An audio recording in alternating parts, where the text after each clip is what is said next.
Hello বন্ধুরা, আশা করি আপনারা সবাই ভালোই আছেন। তো দেখুন, এই আজকে আমার ছাদে একটা আঙুরের ভ্যারাইটি আপনাদের দেখাচ্ছি। এই ভ্যারাইটির নাম কিন্তু আমি জানি না।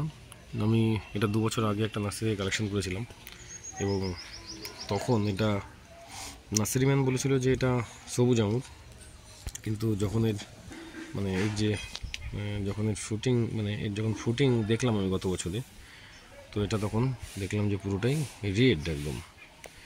এবং এর একটা থোকা এর আগের বছর হয়েছিল, সেটা মোটামুটি 400 গ্রাম ওয়েট ছিল।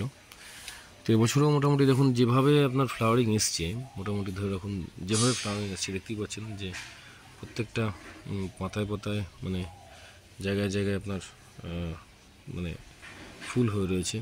দেখুন এই ভেতরে ভেতরে আমি সব তো দেখাতে পারছি না, পাতার ভেতরে ভেতরে অনেক হয়ে রয়েছে ফুল, ভেতরে ভেতরে হয়ে রয়েছে। দেখুন এই যে এইদিকে আছে, এদিকে আছে টোটাল।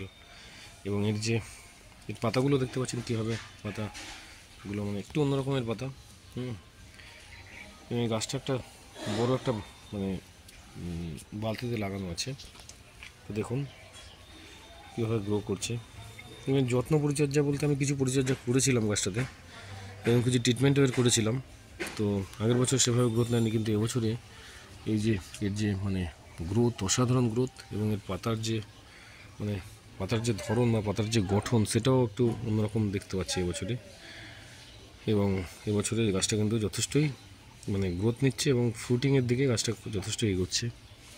তো যাই হোক বন্ধুরা, এই আঙুরের পরিচর্যা নিয়ে এবং এর যত্ন নিয়ে পরবর্তী সময় আমি আপনাদের সামনে আরও ভিডিও দেব।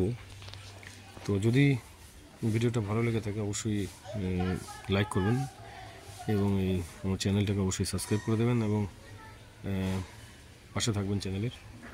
তো দেখুন আপনারাও এভাবে বাড়ির ছাদে কিছু গাছ করুন, ফল গাছ, অন্তত ফল গাছ বা ফুল গাছ করুন। আর এদিকে তো আমাদের তো গোলাপ তো রয়েছেই, এই সাইডে দেখতেই পাচ্ছেন যে কীভাবে গোলাপ হয়ে রয়েছে। এদিকে দেখতেই পাচ্ছেন টোটাল গোলাপ, টোটালি পুরো একদম হয়ে রয়েছে। আমার ছাদে 100-র উপরে গোলাপ আছে, সে তো আছেই। গোলাপের ভিডিও নিয়ে পরবর্তী সময় আমি আসবো। তো যাই হোক বন্ধুরা, ভিডিওটা আর বেশি বানাচ্ছি না। তো আপনারা অবশ্যই চ্যানেলের পাশে থাকবেন, আর ভিডিও ভালো লাগলে অবশ্যই লাইক করবেন, সাবস্ক্রাইব করবেন। ভালো থাকবেন।